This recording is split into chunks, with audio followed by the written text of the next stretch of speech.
नमस्कार दोस्तों आज की वीडियो मैंने खासकर उन लोगों के लिए बनाई है जिनको लगता है कि हमें निवेश करने के लिए एक बहुत बड़े अमाउंट की ज़रूरत है।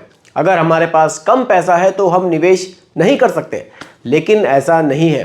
देखिए, आपका जो निवेश का एक तरीका है ना, वो सही होना चाहिए। अगर आप सही तरीके से डिसिप्लिन में निवेश करते हैं और आप लंबे समय तक निवेश करते हैं तो फिर आप कम अमाउंट से भी एक बड़ी रकम म्यूचुअल फंड से बना सकते हैं। लेकिन कैसे आपको निवेश करना होगा, कितने साल तक आपको निवेश करना होगा और आपको अपने निवेश के तरीके में क्या बदलाव करना होगा जो आप कम पैसे से भी एक बड़ी रकम बना सकते हैं, वो हम लोग आज की वीडियो में डिटेल में डिस्कस करेंगे। तो वीडियो आपके लिए बहुत ही ज़्यादा इंफॉर्मेटिव होने वाली है, बहुत ही ध्यान से देखिएगा और समझिएगा। आइए दोस्तों, बिना किसी देरी के वीडियो को स्टार्ट करते हैं। देखिए, नॉर्मली आपने देखा होगा कि लोग जब म्यूचुअल फंड में निवेश करने की बात करते हैं तो कुछ लोग कहते हैं कि यार अब मेरी सैलरी तो कम है, मैं तो निवेश नहीं कर सकता। हाँ, फ्यूचर में जब मेरी सैलरी बढ़ेगी तब मैं ज़रूर म्यूचुअल फंड में निवेश करूँगा। लेकिन भैया, जब म्यूचुअल फंड में आप निवेश करने का प्लान बाद में करेंगे, सैलरी आपकी बढ़ेगी लेकिन खर्चे भी तो आपके बढ़ जाएंगे। इससे तो अच्छा है कि आप एक छोटे अमाउंट से शुरुआत करें, लेकिन शुरुआत को आज करें, क्योंकि देखिए यहाँ कंपाउंडिंग का जो बेनिफिट है ना, वो लॉन्ग टर्म में आपको बहुत बढ़िया मिलता है। अब देखिए, अगर आप कम समय के लिए ज़्यादा पैसा भी निवेश करेंगे तो भी आपको उतने बेटर रिटर्न्स नहीं दे पाएगा जितना लंबे समय में आप निवेश करेंगे, भले ही छोटा अमाउंट आप निवेश करेंगे। अब कितना छोटा अमाउंट भी आपको कितने बढ़िया रिटर्न्स बनाकर दे सकता है, उस पर हम लोग बात करते हैं। देखिए, हम लोग जो बात करेंगे वो बात करेंगे सिर्फ और सिर्फ 500 रुपये महीना की। 500 रुपये महीना, ठीक है।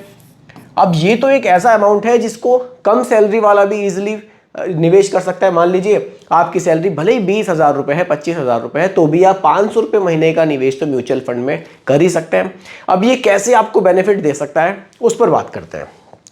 देखिए, सबसे पहले तो आप एक चीज़ समझिए, अगर आप 500 रुपये महीने के निवेश से शुरुआत करना चाहते हैं तो आप इसको अर्ली स्टेज में शुरू कीजिए, क्योंकि ड्यूरेशन यहाँ आपको ज़्यादा चाहिए। अगर आप निवेश कम कर रहे हैं तो समय तो आपको निवेश करना होगा। तरीका क्या है निवेश करने का, कैसे आप बेटर रिटर्न्स बनाएंगे, उस पर भी बात करेंगे। पहले बात करते हैं हम लोग फंड सिलेक्शन की, कि हम लोग किस तरह की म्यूचुअल फंड स्कीम में एक छोटे अमाउंट से शुरुआत कर सकते हैं। देखिए, अगर आप लंबे समय तक निवेश करेंगे तो बिल्कुल आप यहाँ मिड कैप म्यूचुअल फंड्स को रख सकते हैं। मिड कैप, अगर आपको लगता है कि मिड कैप थोड़ा सा ज़्यादा मेरे लिए रिस्की है क्योंकि ये एक रिस्की कैटेगरी है, तो जो अगली कैटेगरी है वो है फ्लेक्सी कैप। इसको आप रख सकते हैं। अगर आपको लगता है कि मुझे डाइवर्सिफिकेशन और बेटर चाहिए तो फिर एक और कैटेगरी है जिसको हम लोग कहते हैं मल्टी कैप। ये 3 कैटेगरी ऐसी हैं लॉन्ग टर्म में आपके लिए काफ़ी फायदेमंद हो सकती है। डिफरेंस क्या है वो समझा देता हूँ। अगर आप मिड कैप में निवेश करते हैं तो यहाँ जो आपका मैक्सिमम पैसा निवेश होगा वो उन कंपनियों में होगा जो 101 रैंक से शुरू हो जाएंगी और 250 रैंक तक जाएंगे, ठीक है। ज़्यादा पैसा इनमें निवेश हो जाएगा। अगर आप निवेश करते हैं फ्लेक्सी कैप में तो यहाँ फंड मैनेजर को फ्लेक्सिबिलिटी है कि वो कितना पैसा लार्ज कैप में डालेंगे, कितना पैसा मिड कैप में डालेंगे और कितना पैसा वो स्मॉल कैप में डालेंगे। यानी कि यहाँ अपने फंड मैनेजर को एक फ्लेक्सिबिलिटी दे दी है कि आप अपने हिसाब से निवेश कर सकते हैं। अगर आप निवेश करते हैं मल्टी कैप में तो यहाँ क्या होगा, लार्ज कैप में मिनिमम 25% का निवेश होगा, मिड कैप में मिनिमम 25% का निवेश होगा और स्मॉल कैप में भी मिनिमम 25% का निवेश होगा।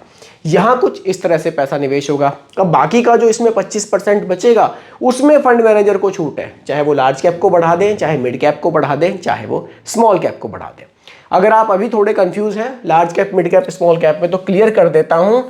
लार्ज कैप का मतलब है इंडिया की टॉप 100 कंपनीज, ठीक है। मिड कैप का मतलब है 101 से शुरू होकर 250 रैंक तक की कंपनी। स्मॉल कैप का मतलब है 251 रैंक से स्टार्ट हो जाएंगी और फिर आगे छोटी छोटी कंपनी आ जाएंगी, ठीक है। इस तरह से आप अपने लिए एक सही म्यूचुअल फंड स्कीम चूज कर सकते हैं।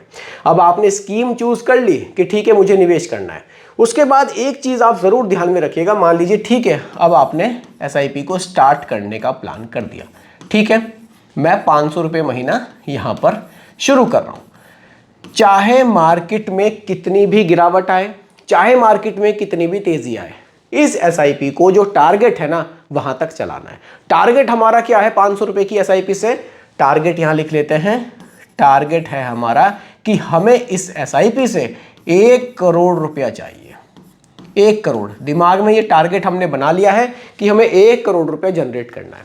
अब एक चीज देखिए, जब आप निवेश की शुरुआत कर रहे हैं, ठीक है, तो जब शुरुआत आप कर रहे हैं ना, थोड़े दिन बाद ही ऐसा हो सकता है कि मार्केट में थोड़ा बहुत करेक्शन आप देखें, डिप देखें। आपको लगेगा यार जो निवेश मैंने किया था, मान लीजिए 3-4 महीने हो गए आपको निवेश करते हुए, आपके 2000 रुपये निवेश हुए और आज वैल्यू उनकी 1900 दिख रही है। कोई दिक्कत नहीं है, उसको रोज रोज देखने की जरूरत ही नहीं है, क्योंकि आपका जो टारगेट है वो अगले 30-35 साल का है। तो बिल्कुल इसको आप चलने दें। मार्केट में तेजी आएगी, रिटर्न्स आपको ज्यादा देखने को मिलेंगे, उस समय पर यह नहीं करना है कि उस पैसे को निकाल लेना है, उस SIP को एज इट इज हमें चलाते रहना है। अब कितने साल में 1 करोड़ बनेंगे वो मैं आपको सीधा SIP कैलकुलेटर पर दिखाऊंगा, ठीक है। SIP कैलकुलेटर पर आ जाते हैं।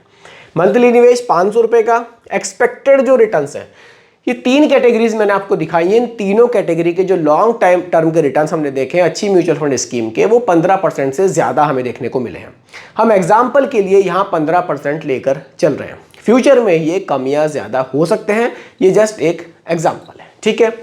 अब हमने यहाँ जो ड्यूरेशन रखी है वो रख देते हैं 35 साल। कैलकुलेट करते हैं, 500 रुपये महीने का निवेश 35 साल में आपको लगभग 57 लाख रुपए बनाकर दे सकता है, ठीक है। 500 रुपये की SIP है, आपने यहां इस SIP को कितने साल चलाया? 35 ईयर्स, ठीक है। इसने कितना पैसा बनाया? 57 लाख। लेकिन टारगेट हमारा क्या था? 1 करोड़ रुपए का। अब इस टारगेट तक कैसे पहुंचेंगे उसको समझिए, यही एक चीज है जो मैं आपको समझाना चाहता हूं। देखिए, अब आप 500 रुपये महीने की SIP कर रहे हैं, आपकी जो सैलरी है वो 15,000, 20,000, 25,000 जो भी है, आपको यहां क्या करना है? अपनी SIP को हर साल स्टेप अप करना है। कितना करना है? बहुत ज्यादा नहीं करना है, छोटा सा स्टेप अप है। कितना बढ़ाएंगे SIP को आप, उसको समझिए। बिल्कुल ऐसी मैं चीजें आपको देखिए बताऊंगा जो आपके लिए थोड़ी सी ईजी है। स्टेप अप कितना करना है? सिर्फ 5% का। ये नहीं कहूंगा कि हर साल SIP को 10% से 20% से बढ़ा लो, केवल 5%। यानी कि आप इस साल 500 रुपये महीना देंगे, अगले साल आप 525 रुपये महीना देंगे। सिर्फ 5% आपको हर साल अपनी SIP को इंक्रीज करना है। देखिए, इससे बेनिफिट ये होगा जो हमारी महंगाई है वो भी 5 से 6% बढ़ रही है। अब उसके बराबर तो कम से कम अपने निवेश को हमें बढ़ाना ही होगा, तभी तो हम महंगाई को बीट करेंगे। अगर आपने 5% का स्टेप अप अपने निवेश पर लगा दिया तो क्या बेनिफिट होगा वो आपको दिखाता हूं।